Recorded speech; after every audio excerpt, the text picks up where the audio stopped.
وآخر دعواهم أن الحمد لله رب العالمين.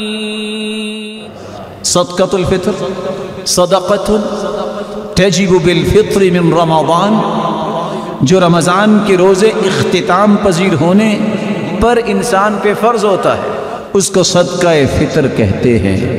کوئی غلام ہے یا آزاد ہے، مرد ہے یا عورت ہے، چھوٹا ہے یا بڑا ہے، ہر ایک کو صدقہ فطر ادا کرنا چاہیے۔ اور صدقہ فطر کون دے گا؟ گھر کا سرپرست، گھر کے تمام افراد، بیوی بچوں، حتیٰ کہ جو گھر میں ملازم کرتے ہیں ان ملازموں کا بھی، اور اگر کوئی مہمان آ گیا ہے اور آپ کے گھر میں وہ عید کرے گا، حتیٰ کہ وہ بچہ جو بھی دنیا میں نہیں آیا اس کی طرف سے بھی صدقہ فطر دینا ہوتا ہے۔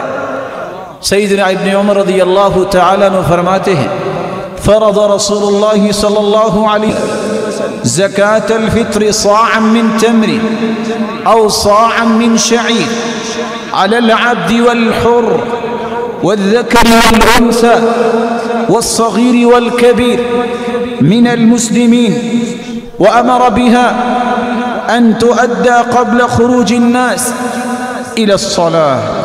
رسول اللہ صلی اللہ علیہ وسلم نے غلام اور آزاد پر، مرد اور عورت پر، چھوٹے اور بڑے مسلمان پر ایک سا کھجوروں کا یا ایک سا، رسول اللہ صلی اللہ علیہ وسلم نے فرمایا جو کا، یہ فطرانہ، یہ صدقہ فطر فرض کیا ہے، لازم قرار دیا ہے، اور حکم دیا کہ عید نماز پڑھنے سے پہلے پہلے اس کو ادا کیا جائے۔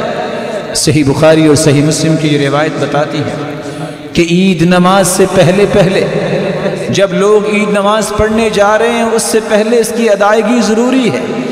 ایک سا جو آج کل کے اعتبار سے 2 سیر 11 چھٹانک بنتا ہے، اتنی گندم، اتنے جو، یا تو وہ نکال دیں، اور اگر یہ نہیں کسی کی ضرورت ہے تو آپ اس کی نقدی بھی نکال سکتے ہیں۔ اور دیا کس کو جائے گا؟ یہ فقراء کو دیا جائے گا، یہ مساکین کو دیا جائے گا۔ اس کے لیے ضروری نہیں کہ میرے پہ زکوٰۃ فرض ہے تو میں دوں گا، یہ ہر بندے پہ فرض ہے، سوائے اس کے کہ جس کے پاس ایک دن کا بھی کھانا پینا نہیں، وہ تو لینے والا ہوگا، دینے والا کیسے ہوگا؟ رسول اللہ صلی اللہ علیہ وآلہ وسلم نے مزید فرمایا لیس فی الخیل والرقیق زکاة الا زکاة الفطر فی الرقیق۔ ویسے گھوڑے میں زکوٰۃ نہیں، کسی کے پاس غلام ہے زکوٰۃ نہیں، لیکن غلام کی طرف سے فطرانہ ضرور دے گا مالک، اس کا صدقہ فطر ضرور دے گا۔ رسول اللہ صلی اللہ علیہ وسلم نے یہ فرض کیا، اس کی حکمت کیا ہے؟ فرض رسول اللہ صلی اللہ علیہ وسلم زکاة الفطر طہرة للصائم من اللغو والرفث وطعمة للمساکین۔ رسول اللہ صلی اللہ علیہ وسلم نے صدقہ فطر کو فرض قرار دیا۔ روزے دار نے جو 30 روزے یا 29 روزے رکھے، کوئی لغو بات ہو گئی، کوئی بیہودہ گوئی کر بیٹھا، اس کو پاک کرنے کے لیے اور مسکینوں کے کھانے کا بندوبست کرنے کے لیے اس صدقے کو لازم کریں۔ رسول اللہ صلی اللہ علیہ وآلہ وسلم نے یہ بھی فرمایا جو عید پڑھنے کے بعد دے گا اس کا صدقہ فطر ادا نہیں ہوگا، وہ عام صدقہ ہو۔ آپ عید کے دن صبح کی نماز کے بعد سے عید پڑھنے سے پہلے پہلے اس کو ادا کر دیں، نہیں تو 1 دن عید سے پہلے یا 2 دن عید سے پہلے بھی ادا کیا جا سکتا ہے۔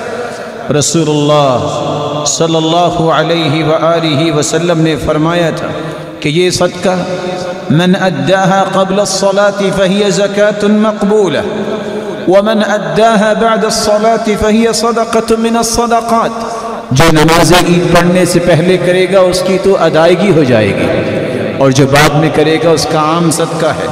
وَكَانَ ابْنُ عُمَرَ يُعْطِيهَا الَّذِينَ يَقْبَلُونَهَا وَكَانُوا يُعْطُونَ قَبْلَ الْفِطْرِ بِيَوْمٍ أَوْ بِيَوْمَيْنِ۔ صحیح بخاری کی روایت ہے، عید سے ایک دن یا 2 دن پہلے بھی یہ صدقہ دیا جا سکتا ہے۔